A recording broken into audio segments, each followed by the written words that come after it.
Alright, here we are with some sparring footage from last practice here. So yeah, let's get right into it. Don't think I need to explain sparring to you guys. So yeah, nice good impact here. This is again a good example of the game plan I'm really trying to work towards.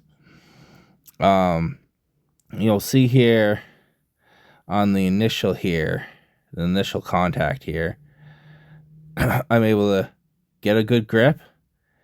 Get my left on the outside, right hand on the inside. My head's in a nice low position.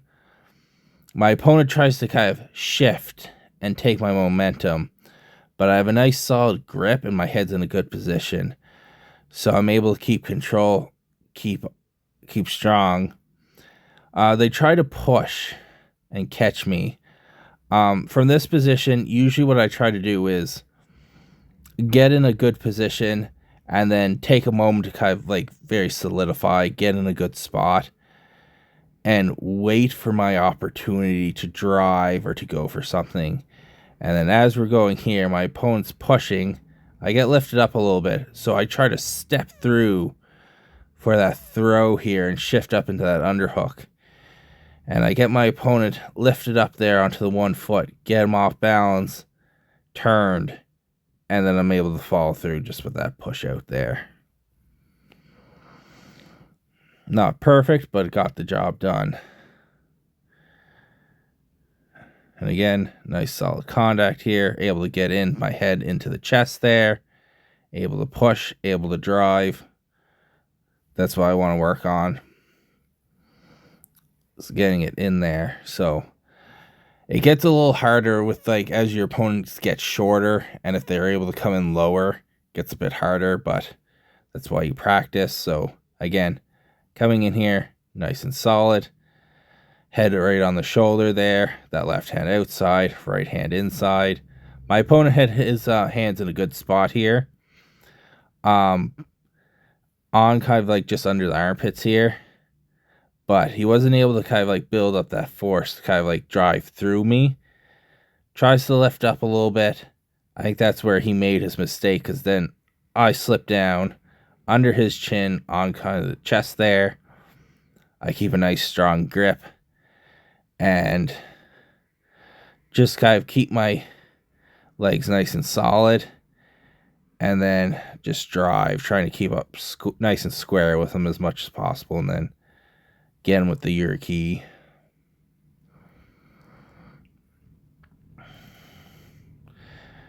Come in. I'm kind of denied my grips here. My opponent's staying nice and tight. Again, I'm forced onto outside here.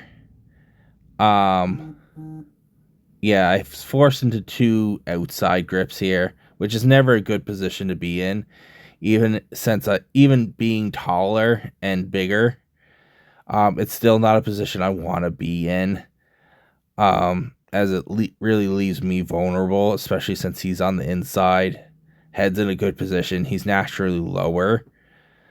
But luckily, I was able to kind of get in a good position, keep him lifted up, and then just use my size and just overall strength just to kind of force him out at the edge there, kind of overpower him, overwhelm him.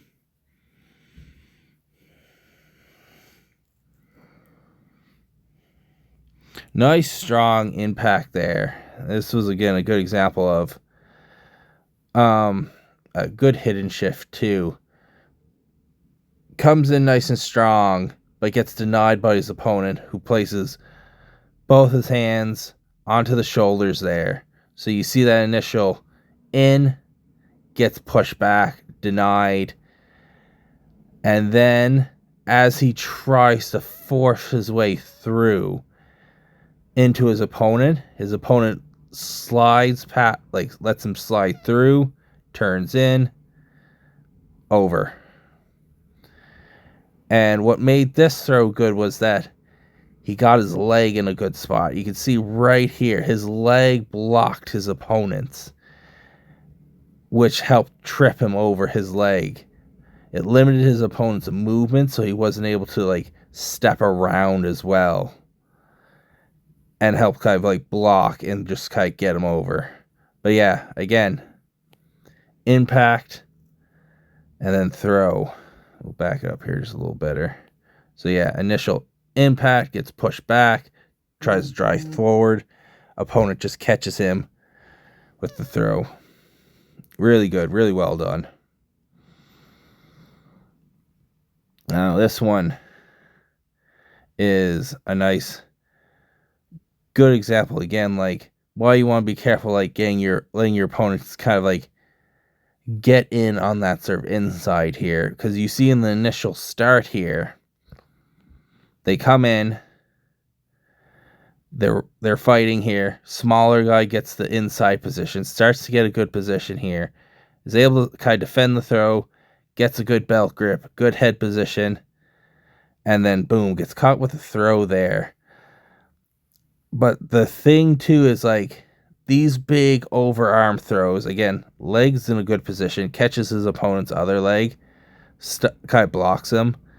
But the issue with these big overhand throws, while they work, they tend to be most effective on smaller opponents or when you're able to kind of break an opponent down lower than you. They don't work as well when the opponent's the same size as you in terms of height or weight, or has more of a technical like ability than you. So while it works, it's something that shouldn't always be relied on. Another good like little part here too is you see the hand there moves to the head, and then the head is kind of pulled through as the arm comes over, just help feeding everything through. Again, not a bad throw, like it was a good throw. Everything kind of came together in a really good position there. But yeah, it's something to be careful that you don't become overly reliant on, especially with like smaller opponents, because then you start just to go to it out of instinct, and when you try it against somebody larger or bigger, it might not work as well, and you might find yourself caught in a bad position.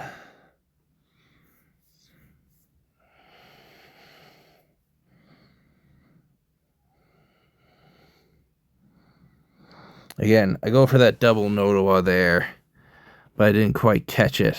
So we end up in this chest-to-chest position. I got my left hand inside, right hand outside. And then boom, I catch with like the headlock throw there, just on the edge too. That almost didn't go my way. That was definitely a desperation throw on my end. But yeah, you see, come in there, my opponent resists, and see, I didn't follow up with my hands. I tried to do the snap down, and I didn't catch it. So my opponent was able to kind of close the distance, get in close there. We end up in this 50-50 position. We're both kind of jockeying for position here. Just feeling each other out here. I try to kind of like move a little bit. We don't really kind of get much. And then, yeah, we're just kind of in this position till my opponent gets me in a position where he starts to drive. And right here. And I had just enough space that I was able to kind of turn in for this desperation headlock throw, because we were right on the edge there. And yeah, I caught him just in time before going out. That could have easily been his win if he was able just to kind of keep a bit better control on me, or kind of like kept a bit tighter, so I wasn't able to kind of have the room to kind of move. But yeah, definitely a desperation. That win definitely felt more luck than skill, in all truth. Nice, good opening thrusting battle here. Again, lock in onto the belt here. Good lift out attempt there, and then finishes it off there. So yeah, this is a good initial start here with the thrusting. Lifts the opponent up, keeps the hands moving, but then Opponent's able to kind of slip through, get in on the belt here. And see, this is what I mean by like those deep overhands that you can get and use against smaller opponents get a little less effective against opponents as they get close to your size. And then he's able to kind of close the distance here, has his head in a good position. He's lower than his opponent. And then he gets in close, pushes him a bit, steps in, gets that bit of that lift out, and then is able to finish him. Now, if you look at, if we back up here for that initial, they're here, and this initial first push he does here, if you look, again, it's in the hip extension.